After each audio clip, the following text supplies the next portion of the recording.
Film शुरू होती है और हम एक लड़के को देखते हैं जिसका नाम रोजर होता है। रोजर समर वेकेशन के लिए अपने घर पर आया हुआ था और उसकी माँ ने अपनी एक मेड मिस लफीते को घोड़ा गाड़ी पर रोजर को लाने के लिए भेजा था। अब घोड़ा गाड़ी पर घर आते हुए रोजर की नज़र मिस लफीते के पपीतों के ऊपर पड़ जाती है और रोजर का छोटा चेतन पैंट से बाहर निकलने के लिए उछलने लगता है। और अब मिस लफीते भी समझ जाती हैं कि रोजर उसके पपीतों के दर्शन लेकर मज़े ले रहा है, पर वो उस टाइम रोजर को कुछ बोलती नहीं है। और फिर वो दोनों रोजर के घर पर भी आ जाते हैं और घर आते ही रोजर की फैमिली उसका वेलकम करती है। तभी रोजर की मॉम की नज़र उसकी पैंट पर पड़ती है और वो उससे पूछती है, तुम्हारी पैंट पर ये रबड़ी कहाँ से आई है। दरअसल रास्ते में मिस लफीते के उछलते हुए पपीते देखकर रोजर के छोटे चेतन का दम निकल गया था। तभी वहाँ खड़ी रोजर की मौसी उसे बोलती है कि इस उम्र में तो ऐसा होता ही रहता है, और वो अपने हाथों से रोजर की रबड़ी को साफ करने लगती है। और इसके बाद रोजर अपनी छोटी बहन से मिलता है जिसका नाम बर्था होता है। फिर बर्था रोजर को घुमाने के लिए जंगल में लेकर जाती है और वहाँ पर रोजर की मुलाकात मिस लफीते से होती है। बाद में बात करते हुए मिस लफीते का सुसु आने लगता है और वो रोजर के सामने ही अपनी स्कर्ट ऊपर करके पेड़ों को पानी देने लगती है। रोजर ये सब देखते हुए सोचने लगता है कि उसे इस उम्र में क्या क्या देखना पड़ रहा है, और इसके बाद रोजर वहाँ से चला जाता है। अब रोजर जंगल में अकेला घूम रहा होता है, पर तभी रोजर का पैर फिसलता है और वो झाड़ियों में आकर गिर जाता है। और वहाँ पर रोजर को किसी लड़के की हंसने की आवाज़ सुनाई देती है और रोजर ये सब देखकर डर जाता है और वहाँ से अपने घर भाग जाता है। रात को रोजर अपनी फैमिली के साथ डिनर करता है और डिनर करने के बाद वो अपने कमरे में सोने के लिए चला जाता है। रोजर सोने ही वाला होता है, पर तभी उसे अपने घर के बाहर बर्तनों के खड़कने की आवाज़ सुनाई देने लगती है और जब वो बाहर झाँक कर देखता है तो उसकी फटकर हाथ में आ जाती है। रोजर देखता है कि उसकी एक नौकरानी हेलन आधे दरवाजे से बाहर निकली हुई थी और कोई ठोकोमल उसका पीछे से गेम बजा रहा था। टपाटप करने के बाद हेलन अपने कपड़े ठीक करती है और वहाँ से चली जाती है। अब ये देखकर रोजर अपनी भावनाओं पर काबू करता है और सोने चला जाता है। अब रोजर जैसे ही बेड पर बैठता है तभी उसकी बहन वहाँ पर बर्था आ जाती है जो उसके बिस्तर में ही छुपी हुई थी। फिर बर्था उसकी मौसी मार्गरेट के बारे में उसे बताने लगती है। वो बताती है, हमारी मौसी अब तक एक वर्जन है। इस पर रोजर उससे पूछता है, तुम्हें ये सब कैसे पता। तो बर्था बताती है, ये सब मुझे हमारी घर की एक मेड हेलन ने बताया था। फिर रोजर पूछता है, अभी तक मौसी ने शादी क्यों नहीं करी। और बर्था इस पर कहती है, मैंने सुना है कि उन्हें मर्दों से डर लगता है। और अगले दिन बर्था रोजर को एक नदी के किनारे लेकर जाती है। यहाँ उनके घर की सारी मेड्स नहाते हुए अपने सीक्रेट शेयर किया करती थी। थोड़ी देर बाद वहाँ उर्सुला और बाकी सारी मेड्स आ जाती हैं। रोजर और बर्था पेड़ के पीछे छुपकर उनकी बातें सुनने लगते हैं और वहाँ पर नदी के दूसरे किनारे से 3 दरिंदे जा रहे होते हैं। और ये साले 3 दरिंदे भी रोजर के घर पर ही काम किया करते थे और साले तीनों वहीं खड़े होकर सुसु करने लगते हैं और नदी के दूसरे किनारे पर बैठी हुई मेट्स को अपना छोटा चेतन दिखाने लगते हैं। अब उर्सुला भी उनसे 4 कदम आगे थी, इसलिए वो भी अपनी स्कर्ट ऊपर करके अपना पिछवाड़ा दिखाने लगती है। और ये सब बर्था और रोजर पेड़ के पीछे छुपकर देख रहे होते हैं। इसके बाद हम देखते हैं घर पर रोजर की बड़ी बहन अपने पापा के साथ घर पर आती है और घर के सभी लोग उसका वेलकम करते हैं। एलिसा सभी से एक एक करके घर के लोगों से गले मिलती है, पर जब रोजर की बारी आती है तो सिर्फ उसे हेलो करके वो अंदर चली जाती है। अब बेचारे रोजर को समझ नहीं आ रहा होता कि उसके साथ ये सब क्या हो रहा है। तभी रोजर की छोटी बहन बर्था उसके पास आती है और वो उसे अपने साथ एक चर्च में लेकर जाती है। फिर वो चर्च की छत पर बैठकर उसकी मौसी की बातें सुनने लगते हैं जो कि चर्च के फादर के सामने अपने पाप को कन्फेस करने आई थी। और फिर मार्गरेट फादर को बोलती है कि फादर, मेरे से बहुत बड़ा पाप हो गया है। इस पर फादर उससे पूछते हैं, तुमसे क्या पाप हुआ है। फिर वो उसे बताती है कि मेरा नेफ्यू रोजर अभी कुछ दिन पहले ही घर पर आया है और जब से मैंने रोजर को देखा है तो मैं उसके प्यार में पागल हो गई हूँ। और यही नहीं, कई बार मैंने उसके साथ सपने में दबाकर संभोग किया है। अब ये सभी बातें ऊपर बैठा हुआ रोजर भी सुन रहा होता है और वो बहुत ज़्यादा एक्साइटेड हो जाता है।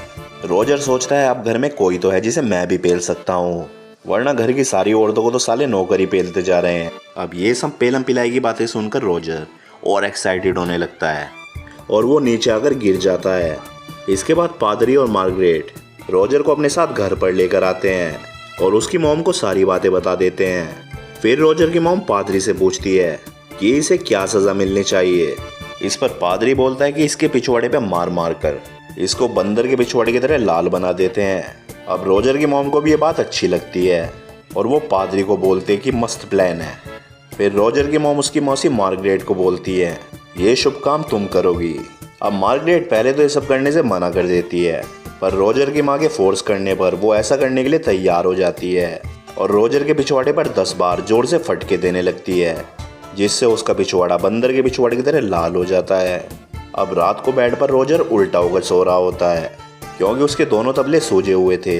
तभी उसे वापस घर के बाहर बर्तनों के खड़खड़ाने की आवाज़ सुनाई देने लगती है।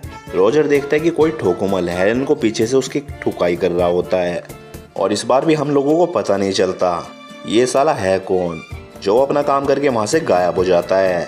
और वहाँ पर मिस्टर फ्रैंक भी खड़े होते हैं, जो हेलन की ठुकाई एंजॉय कर रहे थे। और थोड़ी देर बाद रोजर के पास उर्सुला आती है। वो उसे बोलती है कि आज की पिटाई के बाद तुम्हें बहुत दर्द हो रहा होगा, लाओ मैं तुम्हारे पिछवाड़े पर बाम लगा देती हूँ। पर रोजर उसका बोलता है कि नहीं, पर तुम मुझे एक बात बताओ कि मैं रोज देखता हूँ कि हेलन और उसका पीछे से कोई गेम बजा रहा होता है, और अपना काम हो जाने के बाद वो वहाँ से चला जाता है। आखिर ये महान पुरुष है कौन? अब उर्सुला बोलती है ये हम मेट्स का टॉप सीक्रेट है, और ये बोलकर वो वहाँ से चली जाती है। अब रोजर सोचता है कि यहाँ हर कोई ना कोई किसी न किसी की ठुकाई कर रहा होता है, पर साला मेरा दिन कब आएगा। फिर रोजर को याद आता है कि हेलन की ठुकाई तो मिस्टर फ्रैंक भी देख रहे थे, और वो मिस्टर फ्रैंक से मिलने के लिए उनके रूम में चला जाता है। वहाँ पहुंचकर रोजर ये देखता है कि मिस्टर फ्रैंक अपनी पैंट में हाथ डालकर दूरबीन से आसमान में कुछ देख रहे होते हैं, और रोजर को वहाँ देखकर मिस्टर फ्रैंक कुछ घबरा जाते हैं और वहाँ से भाग जाते हैं। अब उनके जाने के बाद रोजर भी दूरबीन से देखने की कोशिश करता है, और वो देखता है बाहर 2 लोग दबाकर घबाघब करने में लगे हुए हैं। अब ये सोचकर वो सोचता है कि ये तो साला मेरे से भी बड़ा हवस का पुजारी है। और फिर रोजर को वहाँ पर एक किताब मिलती है जिसमें घबाघब की बहुत सारी कहानियाँ लिखी हुई थी। फिर रोजर उस किताब को अपनी पैंट में छुपा लेता है और वहाँ से चला जाता है। अब रोजर वहाँ से जा ही रहा होता है, तभी उसे अपने पेरेंट्स की आवाज़ें सुनाई देने लगती हैं, जो वहाँ पर घबाघब कर रहे थे। रोजर की होल से अंदर झाँकता है और देखता है उसके पापा उसकी मम्मी की अनबॉक्सिंग कर रहे हैं। तभी वहाँ अलीसा का मंगेतर रोनाल्ड आ जाता है और रोजर को झाँकते हुए पकड़ लेता है। फिर रोजर उसे बोलता है प्लीज़ तुम मेरे पेरेंट्स को कुछ मत बताना, और तुम जो बोलोगे मैं वो ही करूँगा। अब रोनाल्ड भी इस मौके का फ़ायदा उठाता है और रोजर से अपनी कार साफ करवाता है। इसके बाद हम देखते हैं रोजर एक अस्तबल में छुपकर उस रोमांटिक बुक को पढ़ रहा होता है, और उस किताब को पढ़ते हुए वो अपनी पैंट में हाथ डालकर उससे घोड़ा गाड़ी चलाने लगता है।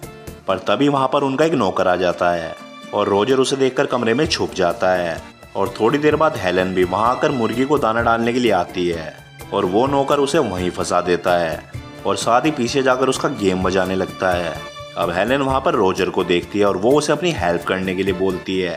अब जैसे ही रोजर हेलन की हेल्प करने के लिए आता है तो हेलन रोजर को मना कर देती है और बोलती है अभी थोड़ी देर रुक जाओ। दरअसल हेलन को भी अपना गेम मजबाने में बहुत मजा आ रहा था। अब रोजर बाहर देखने के लिए जाता है कि आखिर हो क्या रहा है, पर तब तक वो नौकर हेलन का गेम बजा चुका था। अब इसके बाद रोजर अपने घर के अंदर आता है। वहाँ पर उसकी बड़ी बहन एलिसा और उसका मंगेतर रोनाल्ड बैठे हुए होते हैं। और फिर रोनाल्ड रोजर को देखते हुए बोलता है कि मेरे जूते बहुत गंदे हो गए हैं और तुम इसे अच्छे से साफ कर दो। बट रोजर उसे ऐसा करने से मना कर देता है। अब इससे रोनाल्ड गुस्सा हो जाता है और वो उसकी मॉम को सारी बातें बता देता है, और रोजर की मॉम ये सारी बातें सुनकर बहुत गुस्सा हो जाती है और वो बोलती है मेरी दोनों बेटियां बहुत अच्छी है, मैंने उन्हें अच्छे संस्कार दिए हैं, पर ये साला ठरकी पता नहीं कहाँ से पैदा हो गया। फिर रोजर की मॉम रोजर को घर से बाहर जाने के लिए बोलती हैं। बाहर जाने से पहले रोजर मियाँ खलीफा की अनसुनी किताब अपनी बहन की किताब से एक्सचेंज कर देता है। फिर रोजर बाहर जाकर छुपकर अपनी बहन को वो किताब पढ़ते हुए देखने लगता है। रोजर देखता है कि मेलिसा को वो किताब पढ़कर चरम सुख की प्राप्ति हो रही है। अब रोजर को घबाघब करने के लिए इतनी तेज चुल मचती है कि अगर उसे अभी घबाघब नहीं मिला तो उसका छोटा चेतन अपनी पैंट में ही फांसी लगा लेगा। और फिर रोजर अपनी चुल शांत करने के लिए उर्सुला के पास जाता है, जो किचन में काम कर रही होती है। अब रोजर किसी भूखे नंगे भेड़िए की तरह सीधा उर्सुला पर टूट पड़ता है, पर उर्सुला को लगता है कि घर के किसी नौकर ने उसे पकड़ा है, पर वो अपने आप को बचाने के लिए रोजर के सर पर प्लेट मार देती है। और उर्सुला को जब पता चलता है ये तो अपना छोटा पप्पू रोजर है, तो वो उसे घबाघब करने के लिए हाँ बोल देती है। बस दोनों प्रोसेस स्टार्ट ही करने वाले होते हैं, पर पता नहीं कहाँ से एक मोटी मेड आ जाती है और रोजर उसको देखकर वहाँ से भाग जाता है। लेकिन रोजर की ठड़क तो चरम सीमा तक पहुँच चुकी थी। और उसे तो किसी न किसी के साथ घपाघप करके अपने छोटे चेतन को शांत करना ही था। और अचानक हमारे हीरो को मिस लफीते याद आती है और रोजर सोचता है कि कोई दे ना दे, पर मिस लफीते अपने पपीते मुझे पिला ही देंगी। और वो भागता हुआ मिस लफीते के पास चला जाता है और वहाँ पहुंचकर रोजर मिस लफीते पर भूखे नंगे दरिंदे की तरह टूट पड़ता है और उसकी सुरंग की खुदाई करना शुरू भी कर देता है। पहले तो मिस लफीते रोजर को ऐसा करने से मना कर देती है, पर बाद में वो भी चलन सूख के मजे लेने लगती हैं। थोड़ी देर बाद एक डाकिया वहाँ पर चिल्लाते हुए आता है और बताता है कि जंग छिड़ गई है और जर्मनी ने फ्रांस पर जंग का ऐलान कर दिया है। अब ये सुनकर सभी लोग वहाँ पर इकट्ठा हो जाते हैं और बेचारे रोजर के छोटे चेतन को भी यहाँ पर निराशा का सामना करना पड़ता है। अब अगले दिन रोजर की फैमिली के सभी मर्दों को जंग में जाना था, तो सभी आज पार्टी करने लगते हैं। फिर वहाँ पर मिस्टर फ्रैंक आते हैं और सबको बोलते हैं कि मैं जंग पर नहीं जा सकता, मुझे अस्थमा है।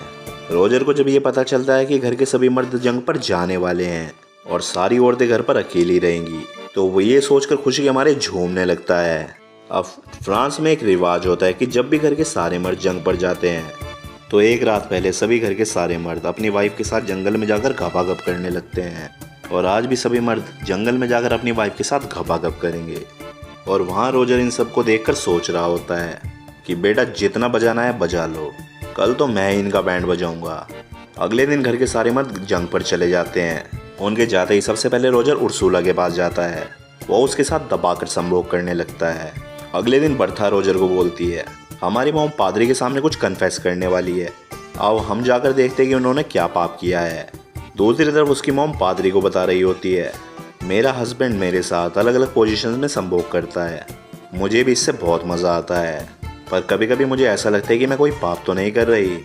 इस पर पादरी बोलता है कि तुम अपने हस्बैंड के साथ कुछ भी कर सकती हो, ये कोई पाप नहीं है। इसके बाद हम रोजर की मेड केट को देखते हैं जो नदी किनारे बैठी हुई होती है। पर तभी रोजर नदी में से एक भूखे मगरमच्छ की तरह निकलता है और केट को वहीं पेलना शुरू कर देता है। अब ऐसा करके रोजर में और कॉन्फिडेंस बढ़ जाता है।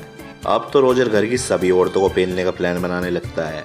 रात को रोजर अपनी मौसी मार्गरेट के कमरे में जाता है और उसके बिस्तर पर जाकर लेट जाता है। थोड़ी देर बाद वहाँ पर मार्गरेट आती है और रोजर को देखकर चौंक जाती है। फिर रोजर मार्गरेट को देखकर बोलता है कि क्या आप अभी तक वर्जन हो और इसीलिए मैं आपकी मदद करने के लिए आया हूँ। पहले तो मार्गरेट रोजर को मना कर देती है और रोजर को किस करने के बाद मार्गरेट भी भूखी शेरनी बन जाती है और वो दोनों पूरी रात दबा के पलंग तोड़ते हैं।